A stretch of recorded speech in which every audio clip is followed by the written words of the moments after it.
Pablo y Apolos. ¿Ejercitamos nuestra labor evangelizadora?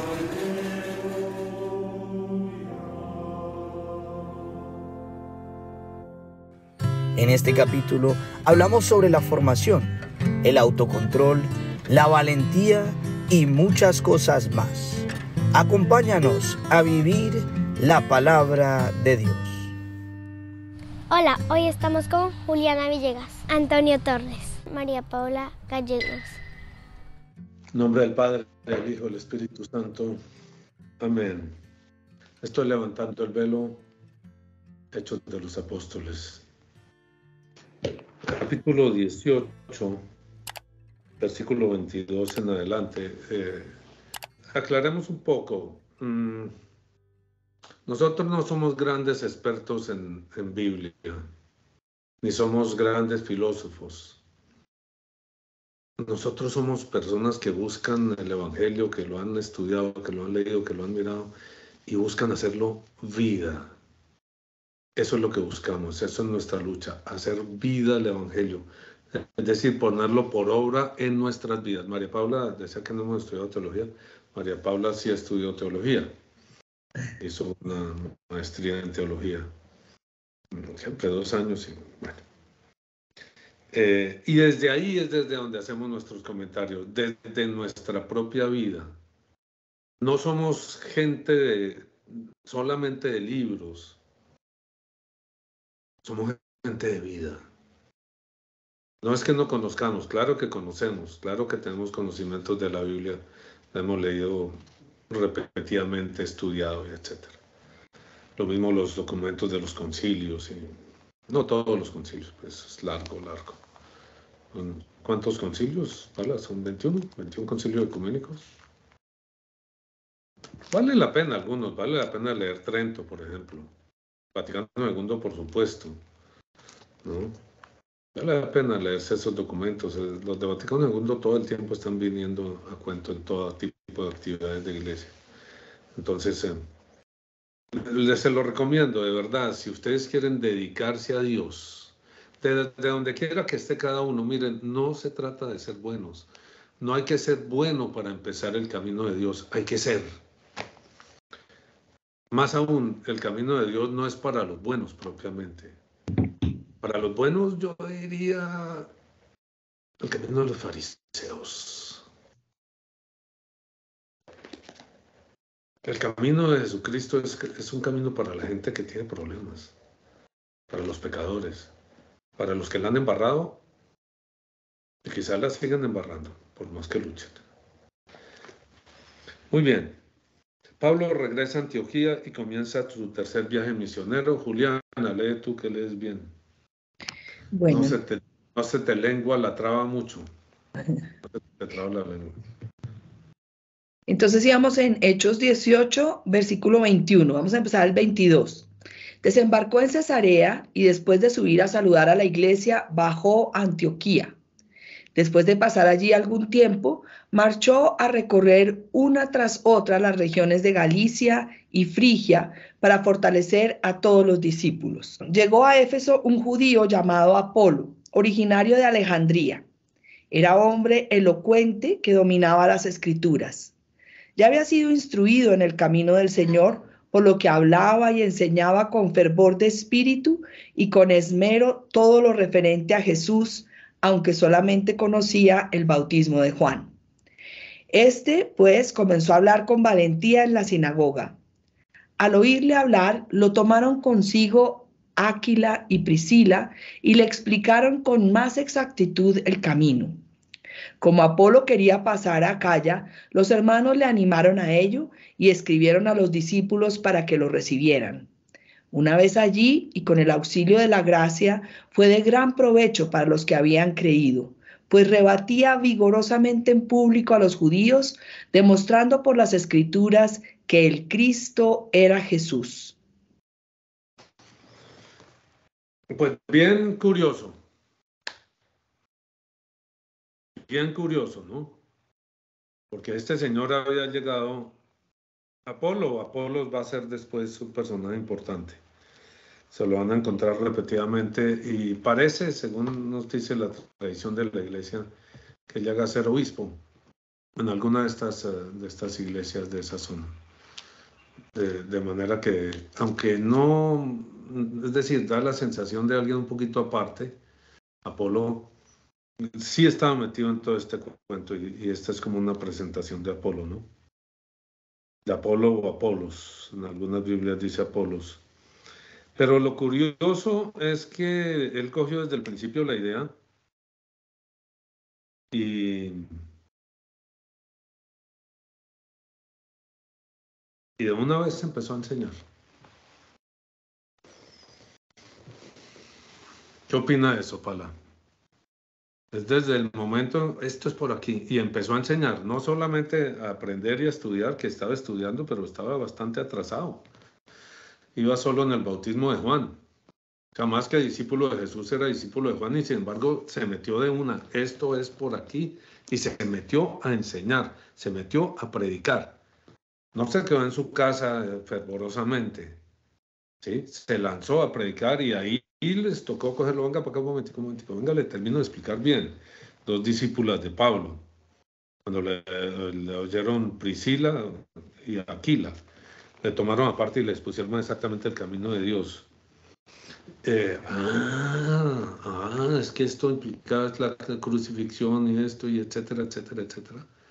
Es decir, es por nuestros pecados, por los pecados que confesamos en el bautismo de Juan. Por eso murió Jesús, para que pudiéramos con nuestros pecados de ayer y de hoy. El mañana esperamos que no los haya o que no exista. Con nuestros pecados de ayer y de hoy podamos presentarnos sin vergüenza de cara al Señor.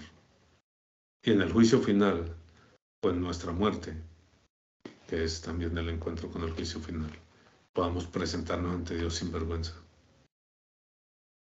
Sí, pues es interesante porque yo escucho mucha gente que dice que no evangeliza porque no está preparado, porque no se ha formado para hacerlo, ¿no? Pero pienso que acá pues muestran muy bien que eso es una excusa. Realmente todos, o sea, nadie está 100% preparado para salir a evangelizar porque uno no se las sabe todas. Pero sí lo que uno ve es que cuando uno sale y empieza a hablar y a evangelizar, eso le implica a uno, primero, empezar a ser más coherente, porque si yo voy a ir a decir algo, pues procuro que mi vida muestre eso que estoy diciendo. Y segundo, pues me obliga a estudiar, porque si yo, por ejemplo, voy a ir a hacer una charla o algo, pues tengo que prepararme, me obliga, o sea, es como la única manera en la que uno realmente se pone a estudiar y a trabajar. Entonces pienso que lo uno hace lo otro, y si uno no evangeliza, pues no va nunca a estudiar, nunca va a estar preparado para llevar la palabra.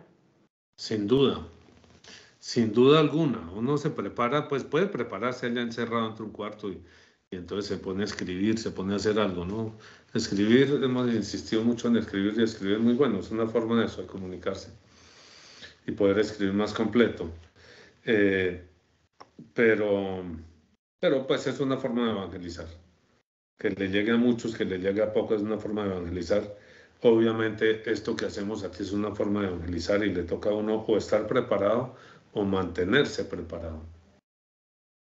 Y también es cuando uno va a hablar o contar lo que uno sabe y conoce, donde se da cuenta dónde están las debilidades de uno. Cuando uno no sabe responder una pregunta o cuando uno no sabe sustentar por qué algo que uno afirma es de la manera que es, entonces lo lleva a uno a querer estudiar más, aprender más, porque a nadie le gusta quedar mal, ¿no? O sea, uno quiere... O cuando le sacan la piedra. También. Sí. Cuando le sacan la piedra, porque normalmente, si usted se pone a evangelizar, lo van a atacar, lo van a insultar, lo van a ofender. Eso es la norma. A veces con razón, porque uno no sabía suficiente, o dijo algo equivocado, lo dijo de una manera que no le gustó a la gente. Y la mayor parte de las veces sin razón. La gente que no quiere el camino, que no quiere a Jesucristo. Y muchísima gente que no quiere la iglesia. La iglesia que sigue siendo el cuerpo de Cristo, que sigue siendo el pueblo de Dios, tiene muchísimos enemigos en este mundo. Y tiene muchísimos enemigos entre la gente que se considera cristiana. No solo los protestantes, que hay muchos que son enemigos, otros no. Para otros es un camino similar, digamos, conjunto. Pero hay mucha gente, y entonces usted le va a hablar del Señor y se le voltean hechos unas fieras, pero fieras. Con solo mencionar el tema, con solo intentar decir algo. Sí. Sí. Y eso le enseña a uno. Le enseña una de las ciencias para mí más difíciles de mi vida entera, que es el autodominio, el autocontrol. El no arrancar cuando lo provocan a uno. 2 pesadeces, 2 groserías y arranca uno igual que el otro y queda igual que el otro. No. Saber manejar esas situaciones. Pero no se aprende si uno no habla. Claro, una manera de evitarlas es quedarse en su casa, no hablarle a nadie de Dios, no hablarle a nadie de Jesucristo, no decir lo que uno piensa, dejar que los demás digan lo que sean y uno sigue derecho y se evita los problemas. No creo que sea eso lo que el Señor quiere para nosotros. Para nadie es eso lo que el Señor quiere. Si somos discípulos, si somos seguidores, busquemos con quién trabajar, busquemos cómo unirnos a otros. Eso es lo que vemos aquí en lo de Apolo. Él solo estaba diciendo cosas que no eran, o eran incompletas o no eran. Le tocó juntarse.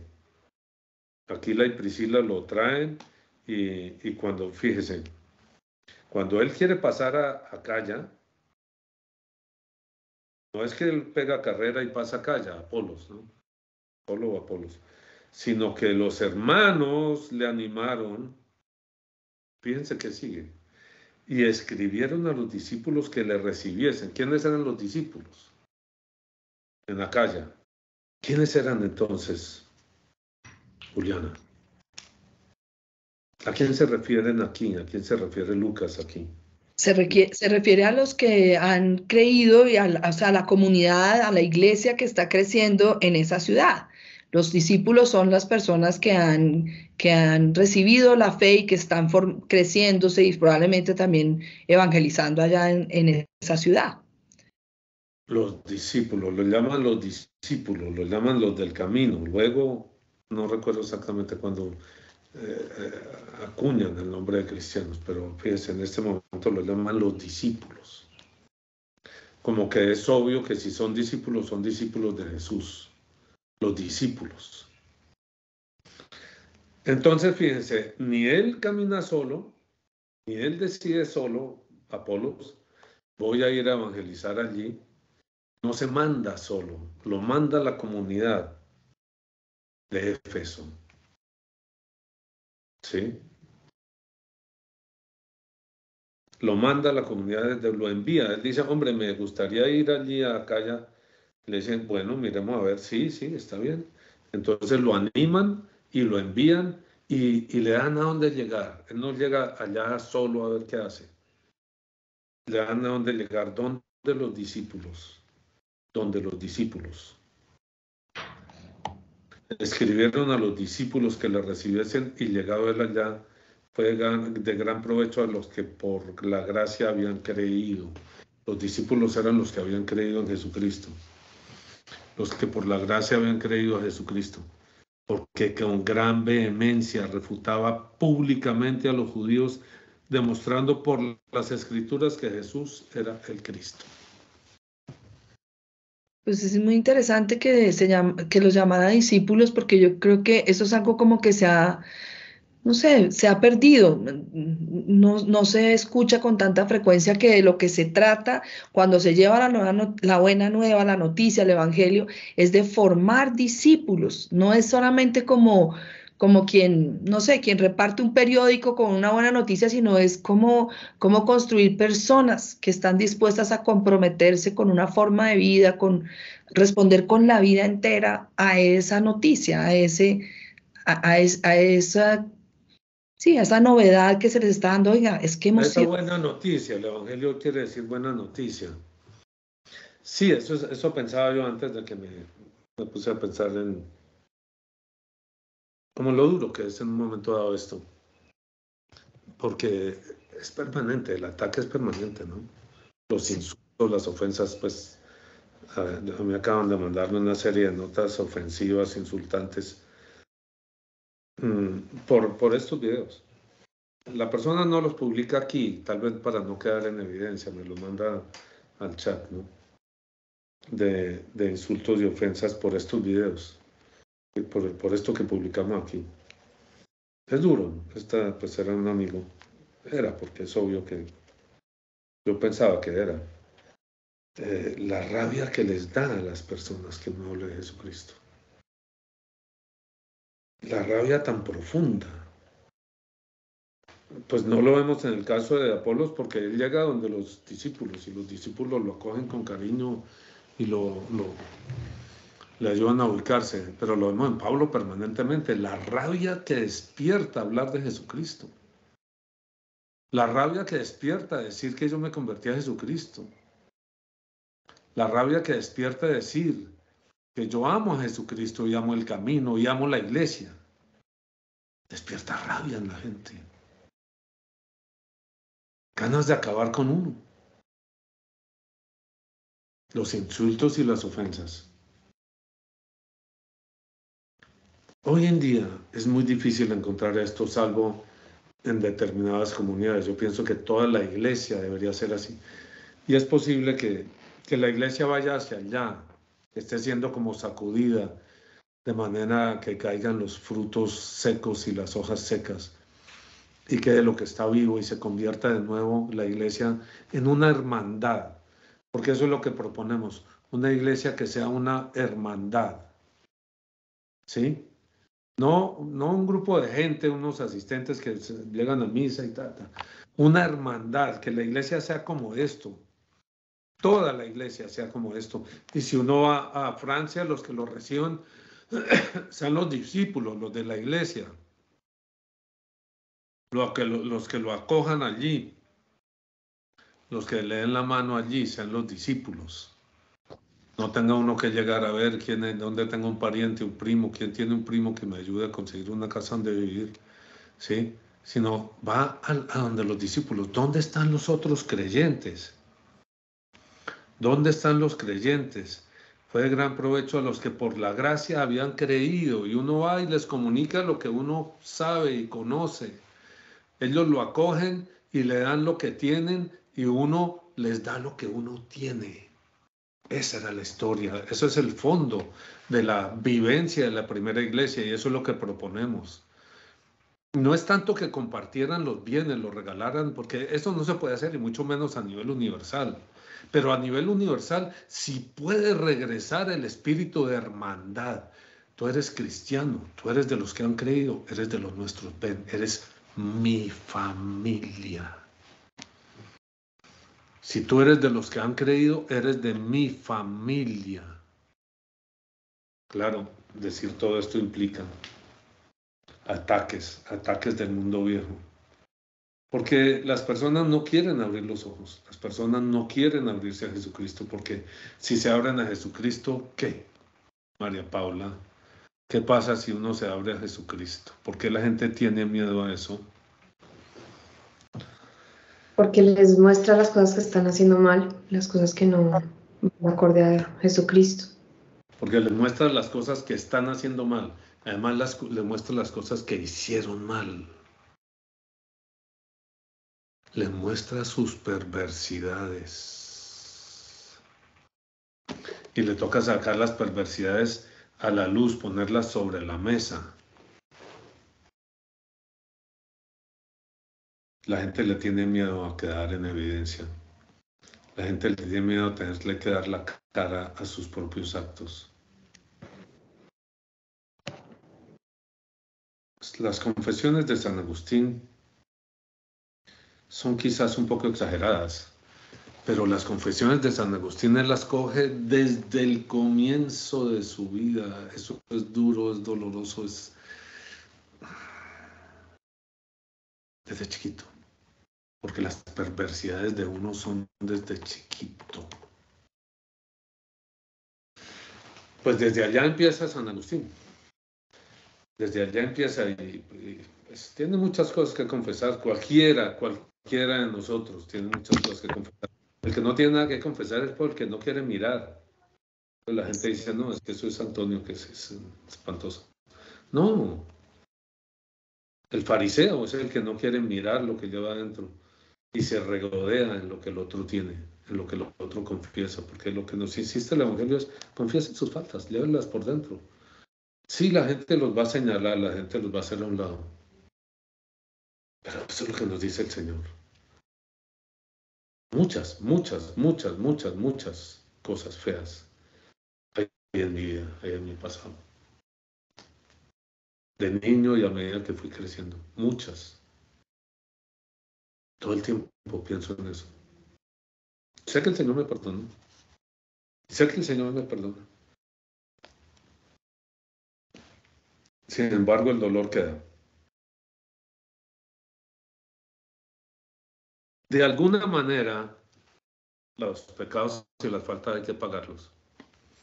El Señor pagó por unos, sí, pero si yo quiero arrancarme todo eso del alma, tengo que sentir el dolor que eso implica. Y a veces eso toma mucho tiempo. Ver qué me hizo este acto. El Evangelio es una alegría. Dios me perdona, no puedo entrar al cielo. Esa es la alegría. El que no es consciente de su realidad, de sus perversiones interiores, no puede sentir la alegría del Evangelio. Y cree que piensa que es más de lo mismo. Es decir, y piensa que es más de lo mismo. Yo sigo como estoy, pero ahora me llamo cristiano. Ahora voy a misa. Antes no iba, ahora ya voy a misa. Los domingos, bueno, empiezo por cualquier día para que no haya mucha gente y luego voy los domingos. Y mi vida sigue igual. Y mi conciencia sigue igual y mi manera de mirar mi interior sigue igual. Apolos predica en Éfeso con gran vehemencia, refutaba públicamente a los judíos, demostrando que Jesús era el Cristo. Y yo creo que nos corresponde eso, refutar públicamente los errores y arriesgarnos. Que si estamos nosotros en un error, nos lo digan y tendremos que reconocerlo y corregir. Mientras tanto, refutemos públicamente los errores. Lo estamos haciendo aquí, lo estamos haciendo en las demás redes, en Instagram, no sé si en Facebook. Y hemos reactivado el blog de Levantando el Velo. Léanlo. No es muy largo, no son diatribas de varias páginas. Es un párrafo, 2 párrafos, una columna máximo. Léanlo. Y díganos lo que piensan. Y si les duele, díganoslo. Lo comentamos. Podemos tener la misericordia con nosotros y con ustedes. Porque todos somos pecadores. Porque nosotros, por el hecho de haber recibido de Dios la valentía de salir en público, de decir lo que pensamos como es aquí, y de exponernos en público, de exponer nuestras vidas en público. Eso no nos hace santos. Simplemente quiere decir que emprendemos el camino. Estoy Levantando el Velo, podcast sobre los hechos de los apóstoles. Juliana Villegas, María Paula Gallegos, Antonio Torres. Suscríbanse, denos sus opiniones, caminen con nosotros hasta que nos encontremos en la eternidad. Señor los bendiga. En nombre del Padre, del Hijo y del Espíritu Santo. Amén. Hola, si te gustó el video no te olvides de suscribirte. Toca la campanita, compártelo con tus amigos.